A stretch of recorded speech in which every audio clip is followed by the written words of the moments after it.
Sanibonani molweni, and welcome back to my channel. To those who don't know me, my name is Unati Kwali, aka Ura, and to my returning subscribers, hellos. To my new subscribers, hellos. To my new viewers, please do smash the subscribe button to be notified, and hit the notification bell to be notified every time I upload a new video. Because I know you're gonna love this content. I know you're gonna love this content, baby, and that's on and that's on period. So today's the story time. Oh yes, another story time, another bang. So let's get straight into it. So sis was a ride by night. Sis was a ride by night, and by that I mean, you know, a ride by night. So I'm not gonna mention names because I don't want people to catch on. But I will share the story time with you guys. So it was the year of around about 2009, 2010, like around the 2011, around about there. So my mom, I'm laughing because I think the stereotype is going to get me in trouble because other people might catch on who I'm talking about, but I don't care. It's only for entertainment purposes. But around about that year, my mom took in this other lady, extended family member, not like a family member, like you must know, like we have cousins of cousins, and this one of this one, even if someone is not really like your family, but because of there were just a lot of I don't know how to explain that, but she wasn't really family. So my mom took her in, and she stayed in our house and stuff. And sis was very, how can I explain it? Yeah, sis did a lot. Sis literally did a lot. She did a lot. She was just problematic. That's the word. She was problematic. So when she got here, she started befriending our neighbors and stuff. And that's okay. Like, it's okay to be friendly. But sis was doing the most. She was their gossip girl.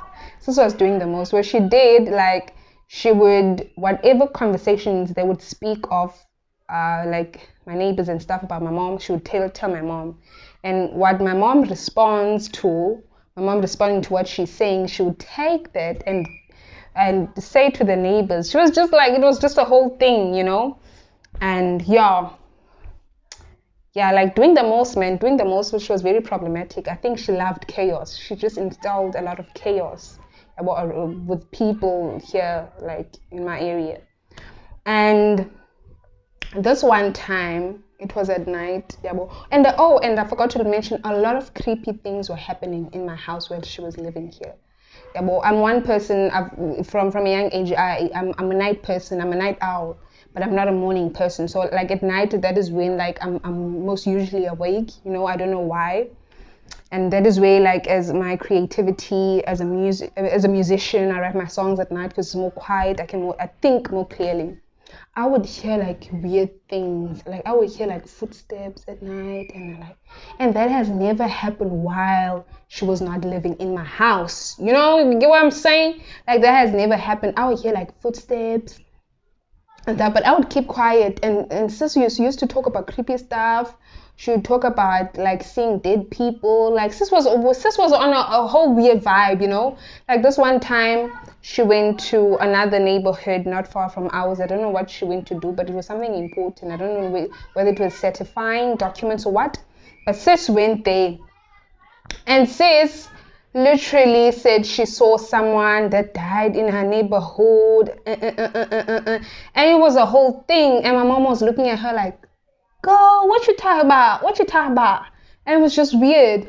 And this one time, what had confirmed that sis is a ride by night, my mom was also a night owl. Like, I don't know, guys, maybe I inherited from her. But also insomnia. My mom was stressing a lot that time because she was causing a whole lot of drama, so she was struggling to sleep. So this other one time, she comes to the kitchen. It's 12 side, past 12 side. She comes to the kitchen to come drink water. And as she comes, she she hears the lady chanting, yabo. And when she sees what she was doing, my mom was starstruck. My mom was starstruck when she saw what she was doing. She was chanting and she was half naked. Like, what you doing, baby? What you doing? But because she caught her in the act, my mom was like confused and she went back to sleep, and she said that the girl was angry. The girl was angry, you know. And my mom told me every time that she would try to bring it up and ask her, what were you doing? Like if they're arguing and whatnot, she would just forget. Baby girl, she would just forget. Like, that ain't normal. And I only knew of the story after the lady left and wasn't living in my house anymore. My mom only told me of the story after, you know, of the sis being a ride by night. And my mom, when we were joking about it, poking laughs at it, and my mom literally saying that if she was supposed to catch her catch that night, her catch missed her because my mom caught her while she was in the act, you know, chanting, you know, all those things. So yeah. And another weird thing that the girl used to do, you know, I live in an RDP house, yabo. So she used to always look like for documents. I don't know if she wanted to secure the house. The girl was on her bag, but that was dumb. That was dumb as fuck. Because like the name of the house was already written under my mom's name. Yeah, but she would look for documents and all that stuff. But luckily, you know, my mom told me that in that period she always used to take her stuff with her. She doesn't know why. She just had a feeling, but she always used to take her stuff with her, you know. And there was that. Yeah, and sis was just doing a lot also in the streets, you know, like, you know, being problematic, turning this one against this one, until one final day, like people actually caught on that she was the problem, and she had to leave my house and stuff, and because people wanted to move her, but she had to leave my house, and it was just a whole thing. Yeah, well, like sometimes guys, you have to be careful because you will extend grace to even a devil. Yeah, well, you know what I used to think? I used to think you don't need to ask the Holy Spirit when you give or when you're doing something good. No, you still have to consult this Holy Spirit, because sometimes you do something good to the devil. You do something good to the wrong person. Yeah, but you extend grace to the wrong person. Hence, like, you need to pray and ask a direction from the Holy Spirit for everything you do. Sometimes you're going to give to someone that you weren't supposed to give to. Especially in the times that we're living in, like you're gonna give your money to someone thinking that you are helping that person, and like they're gonna go to a traditional, you know, like black magic route, and you know, cause you to never have money again, cause you to have lack in your finances, like so like something you do out of the goodness of your heart can actually turn against you. Like, that's what I realized from the whole scenario, you know, like you have to consult God, you have to consult the Holy Spirit, and don't ignore that voice in you that says, don't have this one, don't have this one. Don't ignore that voice, because that be the Holy Spirit telling you, go to, baby, that be the Holy Spirit telling you that. So yeah, that's my story time, guys. How sis was a ride by night. Ooh. Child, but through the grace of God, we were protected, and yeah. So yeah, if you have any similar stories, please comment down below.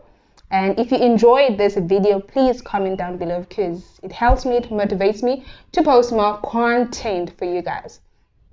So don't forget to like, comment, and subscribe. I'll see you on my next one. Bye.